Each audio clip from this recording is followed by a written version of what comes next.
حضرت داتا علی اجویری رحمت اللہ علیہ نے لکھا ہے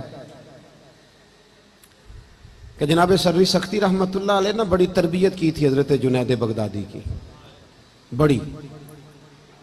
بڑا پیار سے انہیں سجایا سوارا، بھانجے بھی تھے، مرید بھی تھے، اور جب مکمل ہو گئی نا تعلیم تو حضرت سروی سختی رحمت اللہ علیہ کی خواہش یہ تھی کہ جنید بغدادی واز کیا کرے، تقریر کیا کرے۔ اب تو بہت سارے پیر تقریر بھی نہیں نہ کرتے، تقریر مولوی صاحب کرتے ہیں، تو پیر صاحب کیا کرتے ہیں؟ جی خاموش دعا، جی دعا، اور وہ بھی خاموش۔ کہتے ہیں جی ہمارے حضرت صاحب گفتگو نہیں کرتے، تو میں نے کہا اسے کہو 4 چیزیں سیکھے اور پھر بیان کرے، اس لیے کہ خطاب کرنا مولوی کا طریقہ نہیں، مدینے والے محبوب کا طریقہ ہے، یہ نبی رحمت علیہ السلام کا انداز ہے۔ حضور واز فرماتے تھے، گفتگو کرتے تھے۔ حضرت سروی سختی رحمت اللہ علیہ نے جناب جنید بغدادی سے کہا کہ تقریر کیا کرو بیٹے، تاکہ آپ کی تقریر سے نہ کچھ فائدہ ہو۔ تو بڑے بہانے ہوتے ہیں نا مریدوں اور شاگردوں کے پاس، بات ماننا اور پھر اس کی تعویل کرنا تو ختم ہوتا ہے ہمارے اوپر۔ تو حضرت جنید بغدادی کہتے ہیں میں نے بھی تعویل کر دی، میں نے کہا حضور ابھی تو میں خود نیک نہیں، ابھی تو میں زیر تربیت ہوں، تو میں ابھی باز کرنا شروع کر دوں؟ اللہ کے بندے ضد نہیں کرتے، اور آپ بار بار کوئی بات کریں تو آپ کی بات کا وزن کم ہو جاتا ہے، اس لیے بڑے لوگوں کو چاہیے کہ ایک بات کو بار بار نہ کریں، اور کہہ دیا تو ٹھیک ہے۔ حضرت خاموش ہو گئے، فرمایا چلو ٹھیک ہے۔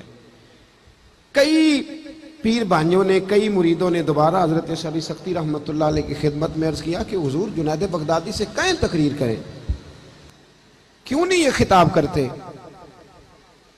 تو آپ کہنے لگے یار میں نے ایک دفعہ کہہ دیا ہے، اب بار بار میں بات نہیں کرتا، اور تم نے بھی آج مجھے کہہ دیا تو آج کے بعد نہ کہنا، بات ختم ہو گئی، وقت گزر گیا۔ داتا صاحب نے لکھا ہے ایک دن حضرت جنید بغدادی فرماتے میں گھر میں سویا تھا تو میرے بخت جاگ گئے، ٹھنڈی ٹھنڈی ہوائیں چلنے لگی، خوشبوئیں بکھرنے لگی، بس ذرا میری آنکھ کھلی تو مجھ سے زیادہ خوش نصیب کوئی نہیں تھا، مجھے مدینے والے محبوب کا دیدار نصیب ہو گیا۔ اللہ تعالیٰ خواب میری وچ آیا ماہی تے میں او دے گل وچ پا لئیاں باواں تے ڈر دی ماری اکھ بھی نہ کھولاں کتے پھر وچھڑ نہ جاواں۔ فرماتے ہیں کہ حضور کا دیدار نصیب ہوا، مدینے والے محبوب نے بڑا ہی نوازا، بڑا ہی نوازا، بڑا دیا حضور نے۔ اور جاتے جاتے نا، توجہ ہے نا میری بات پر، کہتے جاتے جاتے نا حضور ایک جملہ ہلکا سا جملہ حضور فرما گئے جاتے جاتے، تیرے آگے ہیں یوں دبے لچے فصحا عرب کے بڑے بڑے، کوئی جان منہ میں زبان نہیں بلکہ جسم میں جان نہیں۔ ہلکا سا ایک جملہ حضور فرمانے لگے جنید تقریر کیا کرو یار، تقریر کیا کرو یار، کیا حرج ہے، بات کرنی چاہیے۔ آپ فرماتے ہیں باب میرے تو بخت جاگ گئے۔ میں نے کہا حضور اب تو طے ہو گیا نا، اب تو ختم ہو گئی نا بات، تو کریں گے بات۔ فرماتے ہیں کہ یہ بات میں نے کہی تو اللہ کے محبوب علیہ السلام تشریف لے گئے۔ کہتے ہیں میں صبح اٹھا نا تو ابھی تک میرے گھر سے خوشبو آ رہی تھی، ابھی تک خوشبو۔ ایک ریکویسٹ کر دوں، یہ پیسے لے کے آنے والے دوستوں سے مہربانی کریں، آپ اپنی جگہوں پہ بیٹھ، آپ بات سن لیں، یہ بہت بڑی دولت ہے ہماری، اللہ آپ کو جزائے خیر۔ تھوڑی دیر تشریف رکھیں، سنیں میں کیا عرض کرنا چاہتا ہوں۔ فرمانے لگے خوشبو آ رہی تھی پورے گھر سے، معطر تھی فضائیں۔ فجر کی اذان ہوئی تو میری آنکھ کھلی، وضو کیا، سنت پڑھی، مسجد گیا اپنے مرشد کے پیچھے نماز پڑھنے، شیخ سروی سختی کے پیچھے نماز پڑھنے۔ فرماتے ہیں پھر شیطان بھی آ گیا، نفس بھی بڑا ہو گیا۔ شیطان مجھے کہنے لگا یار حضرت صاحب نے تو کبھی نہیں بتایا کہ مجھے نبی کریم کا دیدار ہوا ہے، اور مجھے تو آج ہوا ہے۔ انہوں نے تو کبھی بتایا نہیں کہ زیارت ہوئی ہے، تو مجھے تو آج بھی ایسا ہی ہو رہا ہے۔ چائے سے کیتلی زیادہ گرم ہے، کیتلیاں زیادہ گرم ہیں چائے سے، ان کو زیادہ جلوے نصیب ہو جاتے اللہ ماشاءاللہ۔ کہنے لگے انہوں نے تو کبھی نہیں بتایا تو مجھے تو زیارت ہوئی ہے۔ فرماتے ہیں یہ چور تھا میرے اندر، تو میں نے نا حضرت کے پیچھے 7ویں صف میں نماز پڑھی۔ حضرت صاحب نے جب جماعت کرا لی نا تو سلام پھیرنے کے بعد کہنے لگے جنید ذرا آگے آ جا۔ جڑے محرم راز حقیقت دے وہ تے راز حقیقت کھول دے ہی نہیں، اے جنہ ویکھیا نہیں وہ کرن گلاں، جنہ ویکھ لیا وہ تے بول دے ہی نہیں۔ ذرا آگے آ جا، فرماتے میں تیسری صف میں آ کے بیٹھ گیا تو کہنے لگے نہیں پتر ذرا اور نیڑے آ جا۔